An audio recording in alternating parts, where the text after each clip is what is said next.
Bapak-bapak, ibu-ibu, saudara-saudara kaum muslimin rahimakumullah.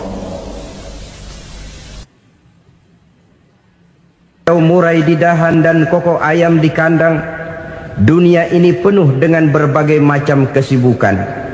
Sejak dari petani yang turun ke ladang, pedagang yang berangkat ke pasar, pelajar yang menuju sekolah, sampai kepada pegawai yang berangkat ke kantor, seluruhnya tidak lain untuk mencari sesuatu yang bernama bahagia.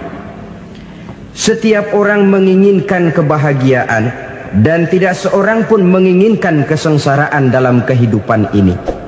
Namun nyatanya tidak setiap orang yang ingin bahagia mengetahui jalan yang harus ditempuhnya untuk sampai kepada kebahagiaan itu. Maka pada kesempatan pertemuan kali ini, saya ingin menyampaikan sebuah hadis dari junjungan kita baginda Nabi besar Muhammad sallallahu alaihi wasallam yang termuat dalam kitab Mukhtarul Ahadits An-Nabawiyah, di mana beliau bersabda, arba'un min sa'adatil mar'i. Ada 4 perkara yang merupakan tanda dari orang bahagia. Saya mau tanya, di antara saudara-saudara yang hadir di sini, apa ada yang kepengen jadi orang sengsara? Ya. Seluruhnya tentu ingin mendapatkan kebahagiaan. Maka menurut resep dari Nabi kita, tanda orang bahagia itu 4. Jadi kalau saudara ingin bahagia, harus mempunyai 4 perkara ini. Yang pertama, orang bahagia itu kata Nabi, darun wasi'un. Punya rumah biar bagus asal gede. Enak ngaturnya, daripada sudah punya rumah kecil, adanya di pinggir kali, gubuk, kalau hujan bocor, miring lagi, kiamat. Loh, kalau gitu Islam materialis dong. Hadis ini boleh diartikan dengan makna hakiki, arti yang sebenarnya. Boleh diartikan dengan makna majazi, arti kiasan. Kalau dia diartikan dengan arti kias, maka yang dimaksud darun wasi'un ay qalbun wasi'un. Rumah yang luas tidak lain daripada hati yang lapang. Karena di situ kunci kebahagiaan yang sebenarnya. Walaupun kita cuma tinggal di petak berukuran 2 kali 3 meter, kalau hati kita luas-luas rasanya rumah itu. Tapi biar rumah kita halamannya saja puluhan ribu hektar, ada kolam renangnya, kamar tidurnya tidak lagi terhitung. Kalau hati yang menempati rumah itu sempit, maka akan terasa sempit jugalah rumah itu. Tempat bergantungnya tidak lain adalah hati. Marilah kita mencoba melihat berbagai pandangan orang tentang bahagia ini. Ada orang menyangka bahwa bahagia itu kalau dia mendapatkan harta yang sebanyak-banyaknya. Siapa yang banyak harta, dialah raja. Apa yang dia mau, seluruhnya bisa dibeli. Keamanannya, dia bisa menyewa petugas. Seluruh fasilitas untuk menyenangkan kehidupannya bisa dibeli. Pendeknya, hartalah segala-galanya dalam kehidupan. Sampai ada pepatah mengatakan, innad darahima fil amakini kulliha taksur rijala mahabatan wa jalala. Sesungguhnya harta, dinar, dirham, uang di mana-mana selalu bikin hebat orang yang memilikinya. Coba lihat, orang yang punya duit sama yang enggak punya duit, jangan gaya hidupnya, gaya jalannya aja lain. Wahia lisanun liman arada fasahatan, wahia silahun liman arada qitala. Uang adalah senjata yang paling ampuh bagi orang yang mau pergi perang, dan lidah yang paling fasih bagi orang yang mau bicara. Kalau bicara dengan lidah macet, cobalah bicara dengan harta, lancar. Sampai ada pepatah demikian, segalanya bisa diatur dengan harta. Maka di kalangan orang yang berpandangan semacam itu, seluruh kegiatan hidupnya hanya terfokus kepada bagaimana mengumpulkan harta yang sebanyak-banyaknya. Tidak peduli halal haram, tidak kenal sore pagi siang dan malam, tidak sempat sujud, jauh dari agama, jauh dari kehidupan yang bersifat ruhaniyah, jauh dari Allah dan sebagainya. Sampai dalam Al-Quran dikelompokkan dalam kelompok yang dinamakan lumazah. Allazi jama'a malahu wa 'addadah yahsabu anna malahu akhladah. Mereka mengumpul-ngumpulkan harta sebanyak-banyaknya dan menyangka bahwa harta yang banyak itu dapat mengekalkan hidupnya, mengekalkan kekayaannya, mengekalkan kebahagiaannya. Saudara hadirin yang berbahagia, kalau pandangan hidup ini benar, artinya kalau harta memang merupakan satu-satunya hal yang dapat membuat orang bahagia, tentu di rumah mewah tidak akan pernah ada tangis derita. Tentu di satu tempat di mana fasilitas hidup serba menunjang tidak ada yang namanya penderitaan.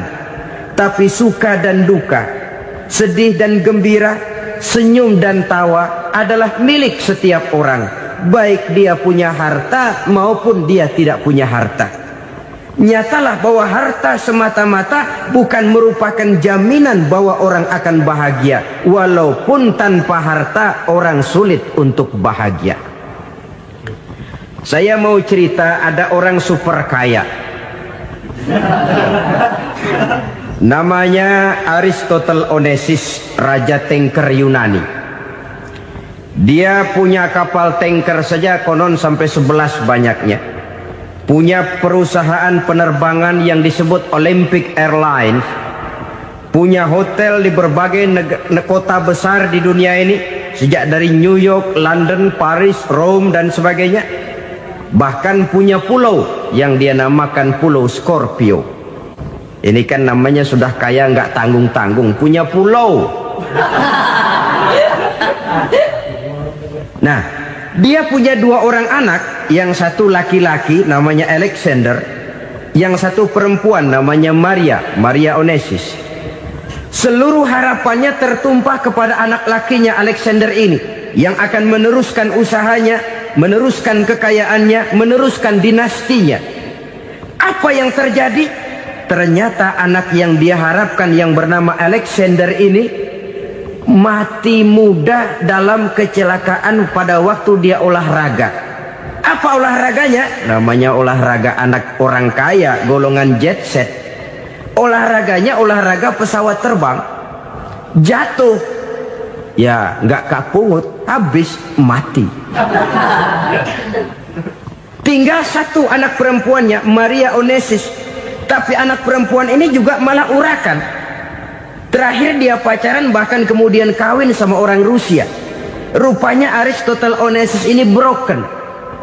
Kekayaannya yang berlimpah ruah, perusahaannya yang begitu banyak, siapa yang akan meneruskan? Siapa yang akan menggantikan? Sampai kemudian dia mengurung diri di Pulau Scorpio dan mati di sana secara mengenaskan. Seorang multijutawan, seorang yang super kaya, mati menyendiri di pulau sepi. Ibarat kata pepatah, anak ayam mati di lumbung. Bukan kekurangan makanan, keurugan makanan. Begitu kehidupan Aristotle Onesimus. Dan banyak orang-orang yang sudah demikian kaya sampai dibingungkan oleh kekayaannya sendiri. Telusurilah kehidupan David Rockefeller misalnya, Henry Ford misalnya, Adnan Khashoggi misalnya. Multi jutawan yang kadang-kadang dibuat keder oleh kekayaannya sendiri. Pantas ketika Imam Ali ditawarkan orang, "Ya Ali, kalau kepadamu disuruh pilih ilmu atau harta, kau pilih mana?" Ya jelas pilih ilmu dong. Kenapa? Pertama, ilmu kalau kita berikan kepada orang lain tambah. Tapi harta kalau kita berikan kepada orang lain kurang. Saudara punya uang 10.000, dibagi orang 5.000, jelas uang saudara berkurang. Tapi saudara punya ilmu diberikan kepada orang lain bisa, saudara pun makin mantap. Tidak lantas jadi bodoh karena ngajarin orang. Saudara bisa Fatihah lalu mengajarkan orang Fatihah. Orang bisa, saudara pun makin hafal. Tidak lantas setelah diajarin orang ilmunya hilang. Begitu datang dia minta orang, tolong ajarin saya Fatihah, udah habis, nggak ada.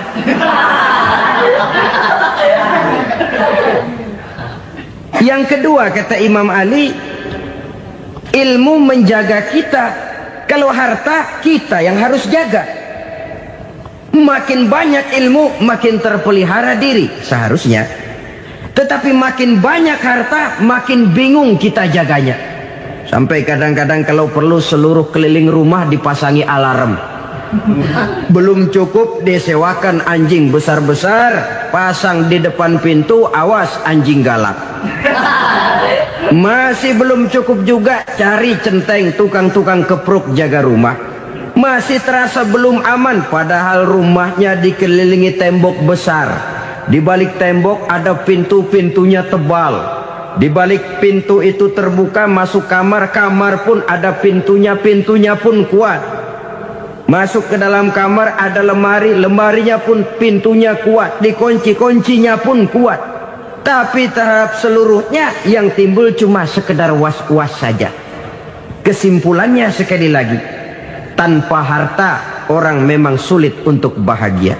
Tapi harta semata-mata tidak merupakan jaminan orang akan bahagia. Dengan hati yang luas, itu modal utama untuk mencapai kebahagiaan hidup.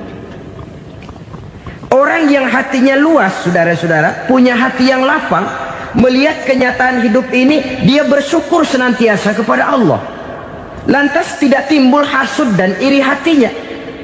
Oleh karena itu jiwanya selalu lapang. Kalau tidak, cupik hati namanya. Dangkal pandangan, tidak senang melihat orang lain dapat nikmat, dan itu sering dijadikan contoh.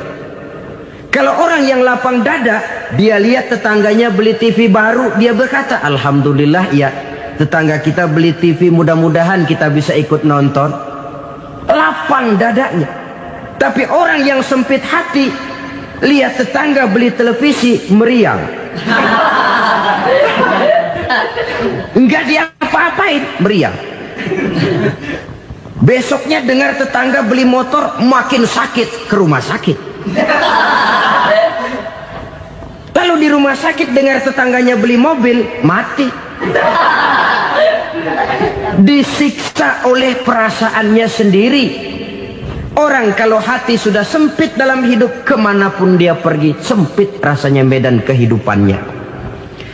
Kemudian kita melihat juga ada orang yang menilai bahwa bahagia itu katanya kalau punya kedudukan yang tinggi, pangkat yang agung, wibawa yang besar.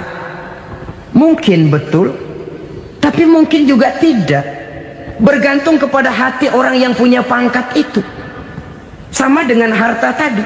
Harta akan membawa bahagia kalau dia jatuh ke tangan orang yang berhati lapang. Tapi harta akan jadi bencana kalau jatuh ke tangan hati orang yang sempit. Pangkat akan membawa bahaya kalau jatuh di tangan hati orang yang sempit. Lebih dari itu, kenyataan mengajarkan kepada kita bahwa ternyata pangkat dan jabatan tidak selamanya memberikan kebahagiaan dalam kehidupan. Bahkan resikonya kelewat besar. Beberapa bukti kita bisa ambil dari para pemimpin dunia yang menjadi korban lantaran pangkat dan jabatan yang disandangnya. Saudara ingat Presiden Abraham Lincoln dan John Kennedy dari Amerika? Dibunuh orang. Park Chung-hee dari Korea Selatan, Ziaur Rahman dari Bangladesh, Anwar Sadat dari Mesir, terakhir Indira Gandhi dari India, menjadi korban dari pangkat dan jabatan yang disandangnya dari orang-orang yang tidak senang dia memegang jabatan itu. Dia akan mudah mengundang bencana. Sehingga pantas kalau seorang presiden terkemuka Amerika, Harry Truman namanya, dia mengatakan jabatan presiden itu, kata dia, seperti orang nunggang macan. Naik macan, Harus kita taiki, kalau enggak dia bakal nerekam kita. Ngeri katanya. Adapun orang yang hatinya lapang, kalau dia menerima pangkat dan jabatan, dianggapnya itu satu kesempatan untuk berbuat baik. Tapi orang yang berhati sempit, menerima pangkat dan jabatan, bukan kadang-kadang menerima, malah berusaha setengah mati mencapai dengan segala cara. Kalau perlu jilat atas, jilat atas. Jadi golongan sumuhun dawuh. Jadi kelompok kulon nuwun, yes sir, yang kerjanya cuma oke bos.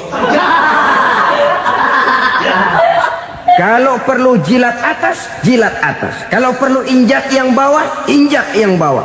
Perlu sikut kiri kanan, sikut kiri kanan. Yang penting pangkat dapat, jabatan dapat.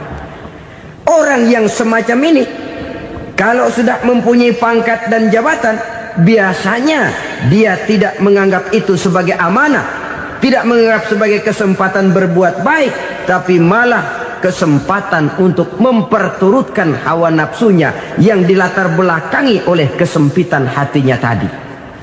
Apalagi kalau orang memperoleh pangkat karena banyak mengeluarkan uang. Seakan-akan pangkat dan jabatan itu sekarang macam proyek, pakai tender. Siapa yang berani bayar segini, naik. Nggak berani, minggir. Padahal logikanya, kalau orang mencapai satu jabatan karena banyak mengeluarkan uang, hampir bisa dipastikan bahwa setelah jabatan itu dia pegang, langkah pertama yang akan dilakukannya ialah berusaha bagaimana uang yang dia keluarkan supaya kembali. Ya paling kurang pulang modal dulu dong. Soal mikirin rakyat soal nanti, tapi ini modal harus pulang. Itu celakanya kalau orang memperoleh pangkat dan jabatan cuma karena banyak mengeluarkan uang. Jarang orang yang mempunyai keyakinan dan pandangan bahwa pangkat dan jabatan merupakan amanah. Jadi sekali lagi, pangkat dan jabatan mungkin saja membawa kebahagiaan kalau jatuh ke tangan orang yang berhati lapang. Tapi bisa jadi bencana kalau dia jatuh ke tangan orang yang mempunyai hati yang sempit. Dan lagi-lagi stresnya hati yang lapang. Lalu sebagian orang, saudara, ada yang berpandangan katanya bahagia itu kalau jadi orang terkenal, mempunyai popularitas, menjadi idola di kalangan remaja, di kalangan orang tua, di segala lapisan masyarakat. Padahal makin populer orang makin terikat dia. Ya kalau macam kita ini kan nggak punya nama, nggak populer, tengah malam buta mau nongkrong di warung Tegal aman. Tapi pangkat, jabatan, kedudukan, popularitas menyebabkan kita diikat dengan berbagai macam peraturan. Cuma mandi sama ke WC saja yang nggak dikawal.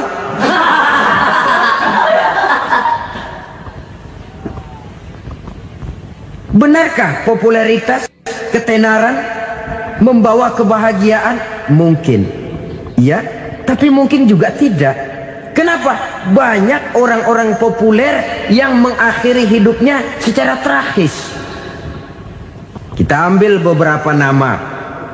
Di Amerika tahun 60-an ada bintang seksi paling terkenal yang dijuluki seks bom. Bom seks. Sampai sekarang jadi legenda, namanya Marilyn Monroe.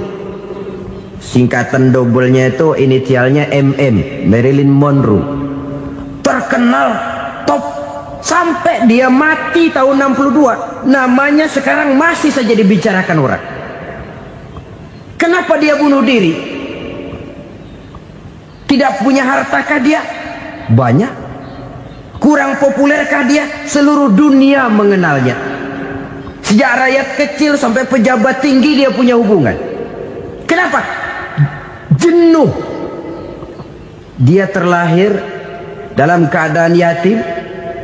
Setelah itu tidak lama dia berangkat remaja, ibunya meninggal. Pindah dari wanita asuh ke wanita asuh sampai 12 orang ibu angkatnya. Dan kekecewaan yang paling parah, setiap laki-laki yang dekat dengannya hanya seperti kapal berlabuh, datang dan pergi silih berganti. Padahal dia merindukan seseorang yang bisa melindungi hidupnya. Dia rindukan itu dan dia tidak pernah menemukan. Itu yang akhirnya menyebabkan dia minum pil tidur kelewat dosis, minum obat tidur kebanyakan, ya tidur terus sampai sekarang.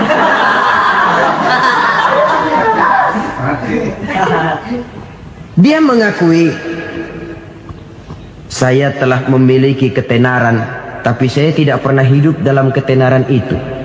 Saya pandai main sandiwara, tapi saya ingin hidup dalam alam yang real sebagaimana umumnya orang.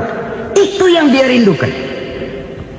Menyusul jejak yang namanya Marilyn Monroe ini, Billie Holiday, saudara kenal tentu, di rumah sakit dirawat. Dia juga minum obat overdosis, mati lagi. Jimi Hendrix minum obat tidur overdosis kelewat batas, mati lagi. Lalu yang menghanyutkan diri di danau, Janis Joplin dan Brian Jones. Ini orang-orang populer, orang-orang terkemuka yang mengakhiri hidup secara tragis, bukan karena tidak terkenal, mungkin karena sudah saking terkenalnya. Contoh paling belakangan, Bruce Lee. Wah, ini tukang-tukang kepruk tentu kenal siapa dia. Sampai sekarang pun tabir kematiannya masih merupakan misteri. Dan yang masih hidup juga menunjukkan gejala yang aneh. Michael Jackson, rumahnya di Beverly Hills itu dijaga sedemikian rupa, dan dia selalu curiga kepada setiap makanan harus steril, bersih dari segala macam kimia. Kemana dia pergi, itu tukang-tukang kepruk sudah selalu menjaga dan mengawal, dan dia seakan takut menunjukkan mukanya yang asli. Hingga kalau tampil ke tengah di luar show, dia kadang memakai pakaian yang tidak menunjukkan dia yang sebenarnya, takut dikenali orang. Ternyata popularitas sering jadi momok yang meracuni kehidupan manusia. Oleh karena itu, benarlah junjungan kita pada saat beliau mengajarkan orang akan bahagia kalau dia mempunyai hati yang lapang. Nah, sekarang masalahnya untuk mendapatkan hati yang lapang, caranya bagaimana? Kita kembali kepada konsep Quran. Allah mengajarkan, ala inna bizikrillahi tatmainnul qulub. Ketahuilah bahwa dengan banyak mengingat Allah, hati akan tenang, jiwa akan lapang. Dengan kata lain, dekat dengan agama, merasakan kehadiran Allah dekat dalam hidup, itu muara pertama untuk mencapai hati yang lapang. Ala inna bizikrillahi tatmainnul qulub. Jangan macam orang sekarang ingin mendapatkan ketenangan lalu tapak di puncak gunung, di gua-gua, di tempat sepi. Iyalah kalau nggak ada ular. Kalau tergigit ular berbisa, ketenangan belum, mati jelas itu. Islam positif untuk mendapatkan ketenangan. Ala inna bizikrillahi tatmainnul qulubi. Bahwa ketahuilah bahwa dengan banyak mengingat Allah, hati akan tenang, jiwa akan lapang, nuansa pikiran akan luas. Karena yang namanya bahagia ada dimanapun manusia berada. Di kampung ada bahagia, di kota ada bahagia, di ngarai, di lembah, di gunung, di hutan, di lautan, di angkasa luar, dimanapun bahagia itu ada kalau kita bermodalkan hati yang lapang ini. Dan hati akan lapang kalau kita dekat dengan agama. Dekat dengan harta buat sementara hati mungkin tenang, tapi ketenangan yang relatif dan temporer. Apalagi orang tiap kali tambah harta, tiap kali tambah rencana, itu wajar. Mungkin sebelumnya saudara berpikir, kalau punya duit 5.000 enak nih. Begitu punya duit 5.000, aduh sayang kalau 10.000 aja. Tiap kali tambah harta, tiap kali lain rencana. Makin banyak rencana, makin menjauhkan kita dari yang namanya ketenangan. Padahal ketenangan merupakan unsur utama untuk mencapai bahagia. Dan ketenangan itu bermuara dalam hati manusia. Tengoklah kehidupan ini.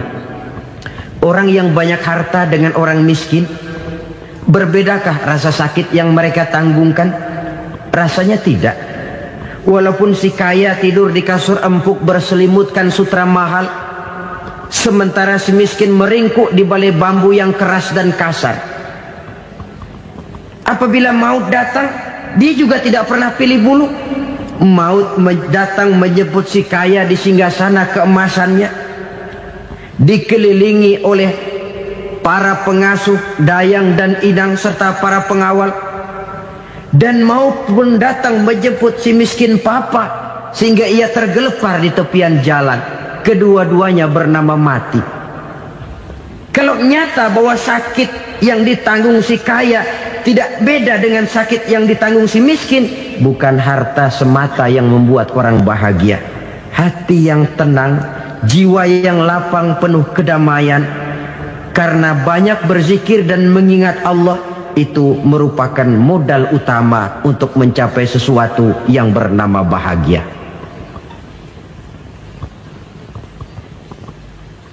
Saudara hadirin yang saya hormati, inilah yang pertama dari 4 ciri yang digambarkan oleh Nabi tentang tanda-tanda orang bahagia. Dan harus berangkat dari yang pertama ini, hati yang lapang. Ini yang harus kita miliki lebih dahulu, baru nanti akan menyusul kepada poin yang ketiga, kedua dan selanjutnya. Sebab kalau hati sudah terisi dengan jiwa yang lapang, seluruh persoalan insya Allah akan bisa kita atasi dengan sebagaimana mestinya. Yang kedua sekarang, tanda orang bahagia menurut baginda Nabi, markabun syariah. Orang bahagia itu, kata beliau, punya kendaraan biar cepat asal lancar. Artinya kemana dia mau pergi mudah. Apa maksud hadis ini? Kalau kita kaji lebih dalam, kendaraan itu kan alat transportasi. Transportasi tidak lain adalah usaha memudahkan komunikasi. Pindah dari situ kepada teori bahwa manusia adalah zon political, makhluk bermasyarakat yang tidak bisa memenuhi kebutuhan hidupnya secara sendirian. Kita memerlukan keberadaan orang lain dalam kehidupan ini. Untuk memakai baju saja kita sudah perlukan petani yang tanam kapas, pabrik yang memintal kapas jadi benang, pabrik yang menenun benang jadi kain, sampai kepada mesin jahit, sampai kepada tukang jahit. Itu cuma untuk memakai pakaian saja. Tidak seorang pun di antara kita yang sanggup memenuhi kebutuhan hidupnya secara sendiri. Kita perlu orang lain. Maka kebebasan dalam arti mutlak, kebebasan tanpa batas, itu tidak mungkin ada dalam kehidupan. Karena kita mengadakan yang disebut interaksi sosial. Setiap kegiatan kita tentu melibatkan orang lain.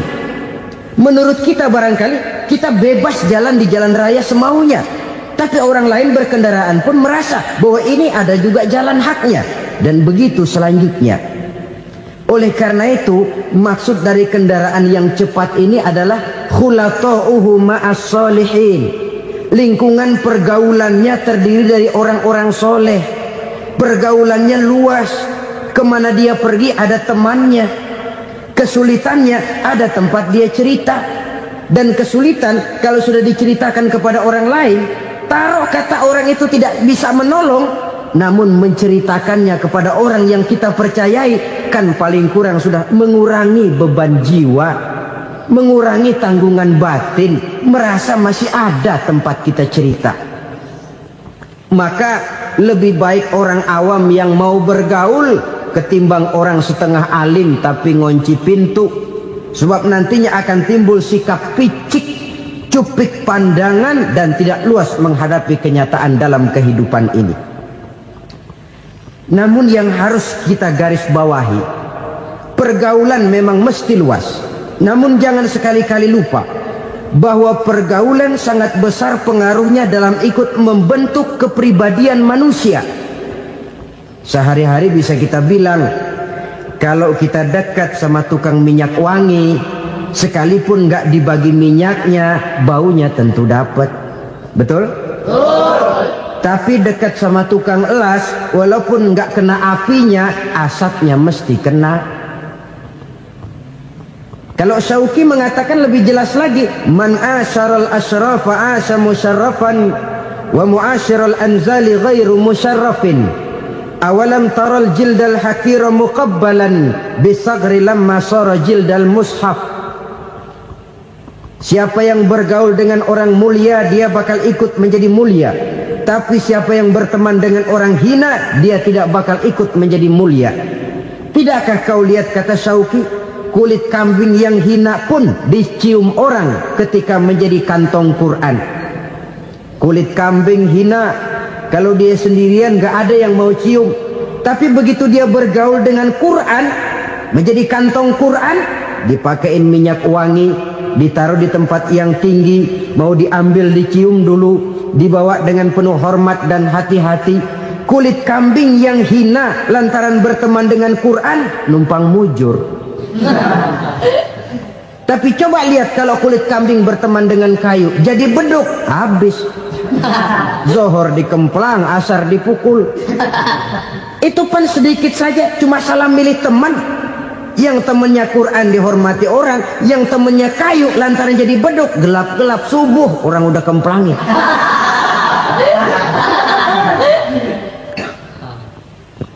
Maka terutama kepada adik-adik remaja yang masih mencari identitas diri, yang ibarat kaset masih kaset kosong, mudah diisi oleh apapun, pandai-pandailah memilih teman dalam bergaul. Karena banyak orang yang tadinya baik-baik, ketika terseret dalam pergaulan dengan orang yang tidak baik, kebaikannya menjadi lentur dan luntur. Tapi berapa banyak bajingan-bajingan tengik, orang-orang yang berlumur noda dan dosa, tiap hari melakukan maksiat, namun bergaul dengan orang yang baik-baik, pada akhirnya sedikit demi sedikit beringsut dan berangsur dia terbiasa mengikuti kebaikan-kebaikan. Saya tekankan ini kepada remaja karena mereka masih mencari identitas diri. Apa yang mereka lihat mereka mau, apa yang mereka dengar mereka ingin tahu. Coba lihat kehidupan remaja. Pulang nonton film Rambo, pengen jadi Rambo, gagah, maunya belekai melulu. Pulang nonton film Superman, pengen bisa terbang. Pulang nonton India, nyanyi melulu. Wajar, mereka masih mencari identitas diri. Saya ini sebenarnya siapa? Lingkungan, pergaulan akan membentuk itu. Karena itu pandai-pandailah bergaul, karena ia sangat besar pengaruhnya dalam ikut membentuk kepribadian manusia. Apalagi sifat yang jelek lebih cepat menularnya ketimbang sifat yang baik. Sifat yang baik, watak yang soleh itu lambat sekali untuk menular. Tapi yang tidak baik, kan prosesnya mah kalau remaja biasanya mula-mula dengar. Karena dengar lalu pengen tahu. Karena pengen tahu lalu ngeliatin. Begitu ngeliatin kan pengen nyobain. Setelah nyobain ketagihan. Nah, ini prosesnya. Yang namanya ganja, morfin, narkotik, awalnya kan begitu. Mula-mula dengar, katanya kalau sudah fly to the sky, sudah melayang ke langit, katanya disitulah puncak kebahagiaan. Mulanya cuma dengar. Karena dengar pengen tahu. Karena pengen tahu lalu ngeliat, kumpul sama orang yang suka ngeganja. Setelah ngeliat, nah pengen ngerasain. Begitu ngerasain enak juga, ketagihan. Kalau sudah ketagihan jadi penyakit kronis, bisa merembet kepada yang lain. Iya, kalau orang tuanya mampu untuk beli morfin, beli ganja. Kalau tidak kan pikirannya ngayap, jemuran siapa ya gue sambet. Timbullah perbuatan-perbuatan negatif yang bermula dari salah pergaulan. Apalagi buat adik-adik remaja yang tinggal di kota-kota besar, yang pengaruh budaya, pengaruh kesenian, pengaruh struktur kehidupan yang nampak makin individualistis, di mana persaingan tajam, tensi ekonomi tinggi, orang mudah mengalami stres. Pandai-pandailah dalam bergaul, sekali lagi, karena ia sangat besar pengaruhnya dalam ikut membentuk kepribadian manusia. Orang bahagia punya kendaraan yang cepat, artinya punya pergaulan yang luas, dan lingkungan pergaulannya terdiri dari orang-orang yang soleh.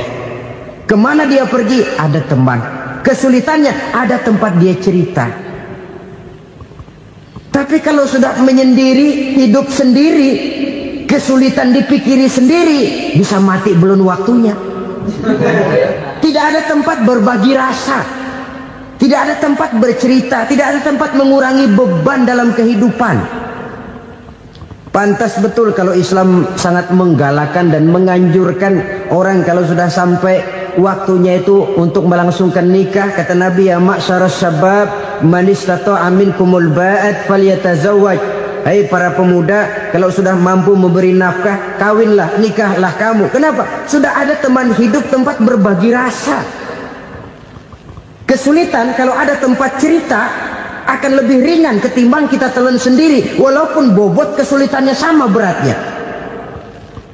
Saudara-saudara kaum muslimin rahimakumullah, inilah ciri yang kedua, punya kendaraan biar cepat asal lancar. Kemana kita mau pergi gampang. Dengan kata lain, setelah hati yang luas, pergaulan yang luas. Dua. Yang ketiga sekarang, tanda orang bahagia itu menurut Nabi, misbahun mudhi'un, punya lampu yang terang. Oh, itu enggak problem. Sekarang sudah zamannya listrik masuk desa, Pak. Lampu sudah terang semua. Betul, kalau itu yang dimaksud. Tapi tidak cuma itu. Karena lampu yang dimaksud di sini, lampu yang akan menerangi seluruh perjalanan hidup. Dan perjalanan hidup itu sudah dimulai sejak kita terlahir ke alam ini, sampai masuk ke alam barzakh, kumpul di padang mahsyar, sampai ke akhirat. Lampu yang menerangi itu yang diperlukan. Kalau lampu, katakanlah yang paling top sekarang kan lampu jenis Mercury. Taruhlah itu di rumah kita, dia cuma menerangi rumah kita, menerangi hati pun tidak sanggup. Bila kita masuk ke alam barzakh, alam kubur, sanggupkah si Mercury yang begitu terang menerangi alam barzakh kita? Tidak sanggup lagi. Sanggupkah lampu yang ratusan watt, bahkan puluhan ribu watt menerangi kehidupan di padang mahsyar? Tidak akan sanggup lagi. Kalau demikian, yang dimaksud lampu yang terang di sini apa? Tidak lain amal soleh, kebajikan yang kita lakukan dalam hidup. Itu yang akan jadi lampu penerang. Di dunia nama kita akan terang, jasad kita boleh hancur terkubur tanah, tapi nama kita akan dikenang orang. Begitulah kalau orang meninggalkan kebajikan dalam hidup seperti sekarang. Ribuan orang tiap saat berziarah ke kubur Imam Syafi'i, ke kubur Imam Malik, ke kubur Imam Ghazali, ke kubur orang yang baik-baik, orang yang soleh-soleh. Kebajikannya yang ditinggalkan, yang mengukir namanya dengan tinta emas. Sehingga saudara sudah terbaring di alam kubur, orang lewat, Allah, ini kuburannya Fulan bin Fulan, dulu ini kebaikannya Masya Allah, saya ikut merasakan. Mari kita mampir sebentar, kita Fatihah. Mohon disampaikan Allah pahalanya kepada almarhum. Al-Fatihah. Itu kalau orang baik-baik. Lalu saudara tanya, Pak, orang mati dikirimin Fatihah apa nyampe pahalanya? Saya jawab, kalau saudara nggak percaya, mati dulu dah. Nanti saya Fatihain, tungguin di sana. Umpama nggak sampai, balik lagi kemari. Sekarang ini kan maunya otak-otakan saja. Kalau nggak masuk otak, nggak percaya. Padahal alam gaib itu nggak bisa diotak-otakin.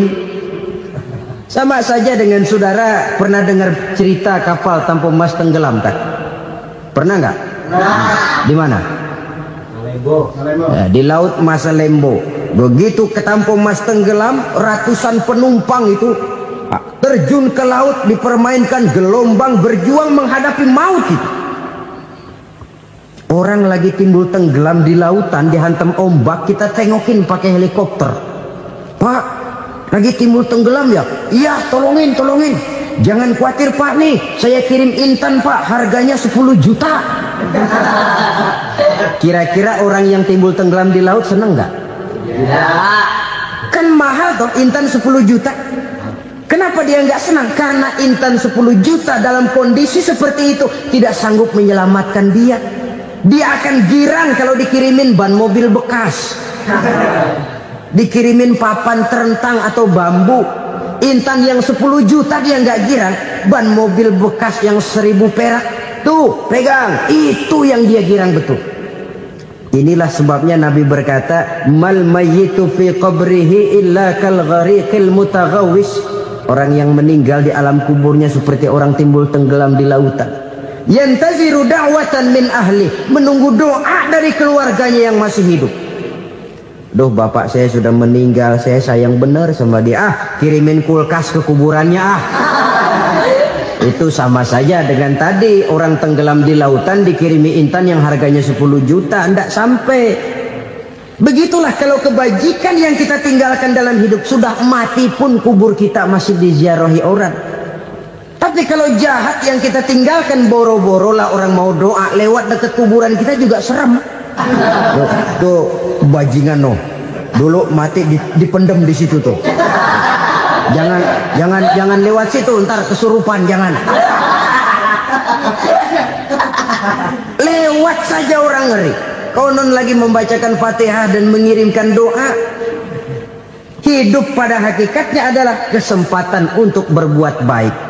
Maka sekali kesempatan itu diberikan, manfaatkan dengan sebaiknya. Sebab kesempatan kedua tidak akan pernah ada. Kesempatan berbuat baik di sini, di akhirat sudah pembalasan namanya. Sekali kesempatan itu dicabut, dia tidak akan pernah dikembalikan lagi. Kata Iqbal, hidup tidak mundur ke belakang, Bung. Berhenti diinjak orang, mundur hancur. Tidak ada kata mundur dalam hidup ini. Berhenti diinjak orang, mundur kecebur. Tidak ada kata lain, harus maju dalam kehidupan dalam artian yang positif. Hidup adalah kesempatan untuk mengumpulkan kebajikan yang sebanyak-banyaknya. Di situ nilai daripada manusia. Sekarang ini memang nggak kelihatan kok, orang yang banyak pahala sama yang banyak dosa nggak kelihatan kok. Barangkali kalau habis bikin dosa palanya pada benjol, mungkin orang takut sama dosa. Tapi sekarang sama saja, orang yang banyak dosa dengan yang nggak banyak dosa jalan bareng dari belakang, sama, nggak kelihatan beda. Tapi ada waktunya di mana pahala memegang peranan, di mana dosa diperlihatkan.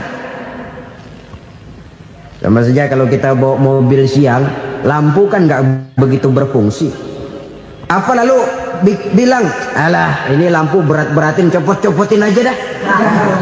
Tidak perlu begitu. Kenapa? Pada suatu saat malam senja akan datang. Bila matahari terbenam, senja pun datang, gelap mulai merayap, disitulah baru terasa perlunya lampu. Pahala begitu. Sekarang orang yang nggak ada pahalanya nggak kelihatan dalam kehidupan. Tapi pada suatu saat senja kehidupan akan datang. Ajal merenggut nyawa, malam merayap, dan hidup mulai diliputi kegelapan di alam barzakh. Dikala itu kalau nggak punya lampu, alangkah malangnya kita. Sebab amal yang baik, kata Nabi, di alam barzakh itu akan diciptakan menjadi perempuan yang cantik menemani kita. Amal yang jahat akan menjadi orang yang paling jelek nemenin kita. Sudah di tempat gelap yang nemenin jelek.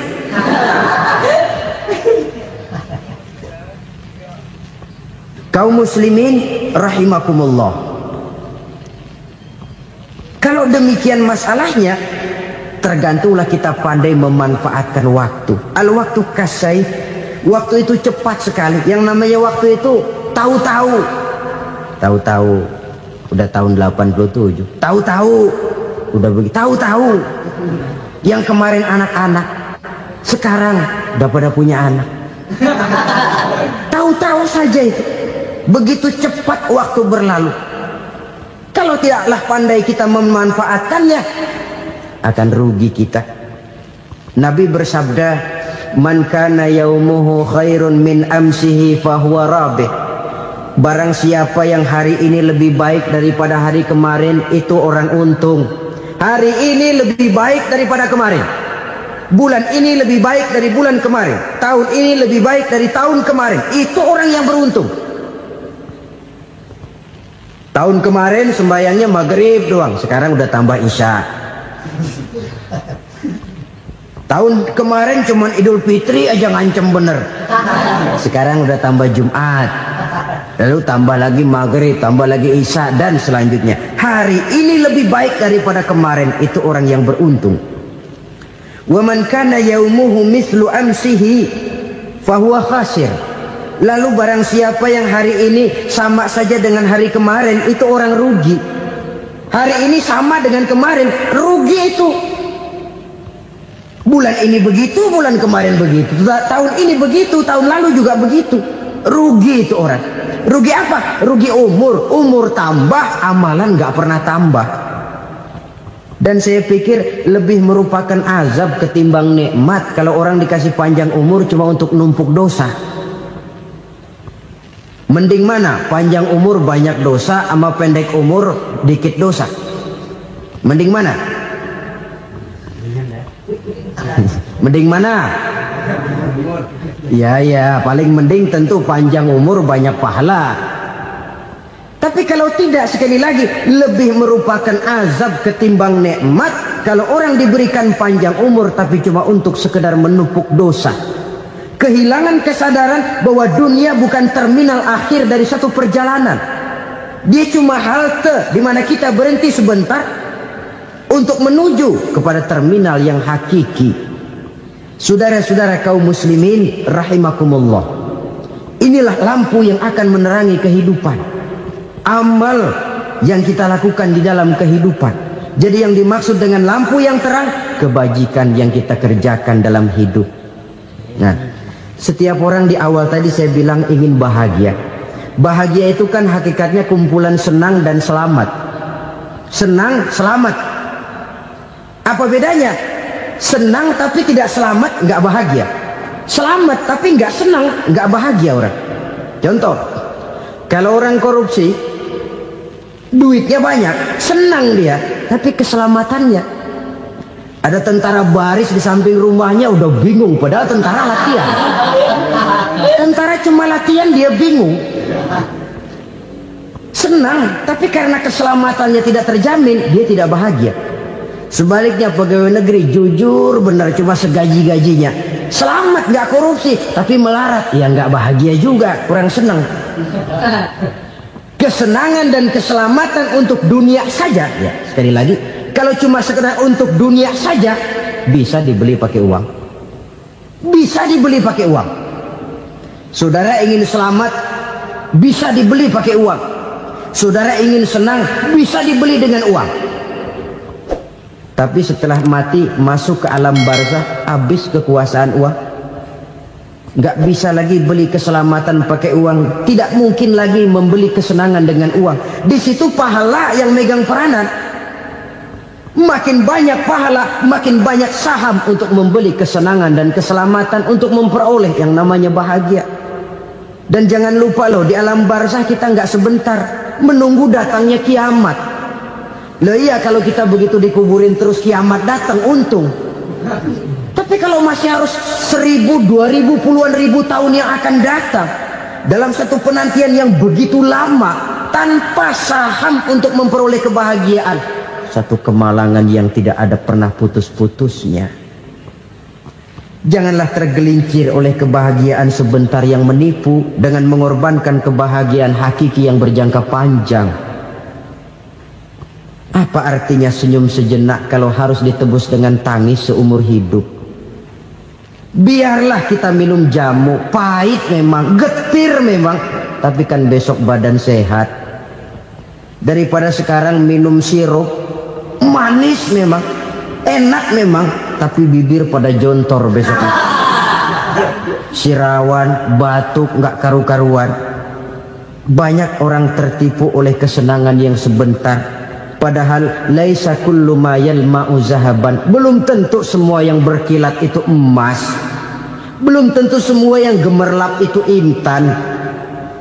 Karena itu marilah manfaatkan kesempatan yang diberikan Allah ini untuk mengumpulkan kebajikan yang sebanyak-banyaknya.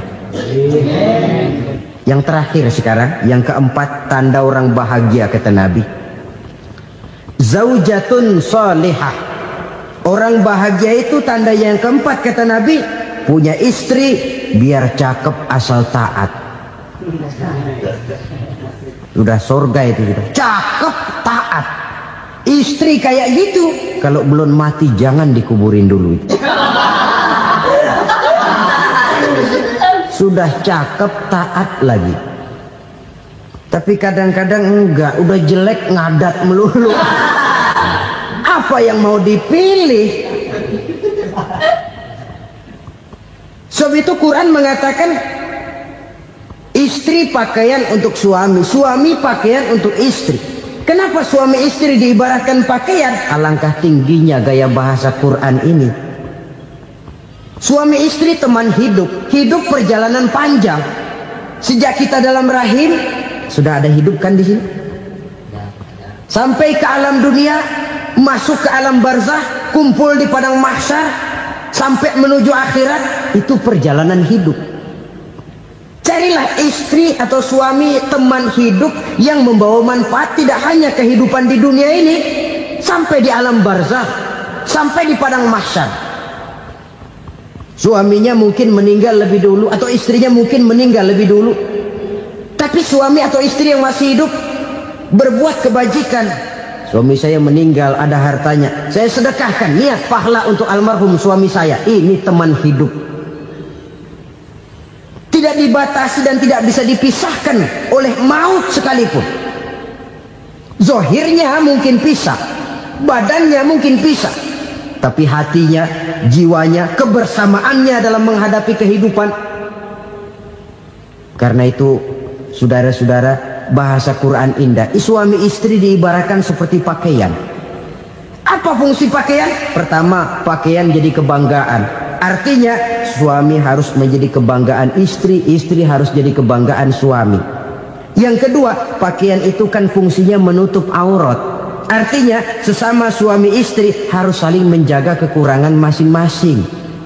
Jangan malah sesama suami istri saling membongkar rahasia dan aibnya sendiri-sendiri. Istrinya diceritain jeleknya di mana-mana, atau suaminya dibongkar rahasianya di pasar umum. Itu sudah tidak lagi berfungsi sebagai pakaian. Kenapa semua ini diperlukan? Karena kita menyadari bangsa yang baik terdiri dari masyarakat yang baik. Masyarakat yang baik merupakan susunan dari warga yang baik. Warga yang baik adalah terdiri dari rumah tangga yang baik. Dan rumah tangga yang baik merupakan susunan dari pribadi yang baik. Dari situ langkah dimulai. Membangun satu bangsa yang baik diawali dengan membangun rumah tangga yang baik, dengan menciptakan pribadi-pribadi yang baik. Sehingga dari sini diharapkan berkembanglah nilai-nilai kebaikan. Orang akan bahagia mempunyai istri yang soleh. Kenapa? Tidak ada seorang suami bisa sukses jadi apapun dia, apapun profesinya. Dokterkah, kiaikah, mubalikah, petanikah, pengusahakah, pejabat tinggikah, tidak ada seorang suami yang bisa sukses tanpa peran serta istrinya. Walaupun memang peranan itu tidak begitu kelihatan, tapi sangat menentukan. Karena itu, saudara hadirin yang saya hormati, Islam sangat menghargai kaum wanita, memberikan kedudukan yang tinggi sepanjang tidak mematikan kodrat kewanitaannya. Nah, kalau sudah kesuksesan ini diawali dari rumah tangga, karier di masyarakat mudah untuk dikejar.